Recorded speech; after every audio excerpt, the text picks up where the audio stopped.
პრეზიდენტმა დონალდ ტრამპმა განაცხადა, რომ შეერთებული შტატები დაიკავებს ღაზის სექტორს, ადგილობრივ მოსახლეობას კი სხვა ქვეყნებში გადაიყვანს. მის გადაწყვეტილებას არ ეთანხმებიან ახლო აღმოსავლეთსა და მის ფარგლებს გარეთ. თუმცა ისრაელის მინისტრთა კაბინეტის წევრები და მოსახლეობა დადებითად აფასებენ ტრამპის წინადადებას.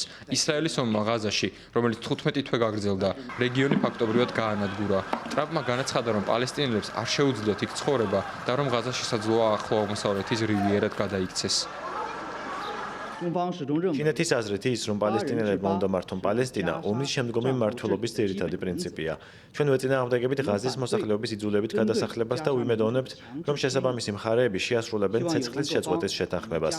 ომის შემდეგ ღაზის მმართველებმა უნდა დააბრუნონ დღის წესრიგში პალესტინის საკითხი, რომელიც ითვალისწინებს ორი სახელმწიფოს პრინციპზე დაფუძნებული პოლიტიკური რეგულირების გზას, რათა მიაღწიონ გრძელვადიან მშვიდობას ახლო აღმოსავლეთში. საუდის არაბეთის საგარეო საქმეთა სამინისტრომაც გაავრცელა განცხადება. ისინი ეწინააღმდეგებიან პალესტინელების სამშობლოდან გადასახლების ნებისმიერ მცდელობას და პირობას დებენ, რომ არ დაამყარებენ ისრაელთან კავშირს პალესტინის სახელმწიფოს გარეშე. არც საფრანგეთი ეთანხმება პალესტინის მოსახლეობის იძულებით გადასახლებას და ამბობს, რომ ეს იქნება საერთაშორისო სამართლის ნორმების უხეში დარღვევა.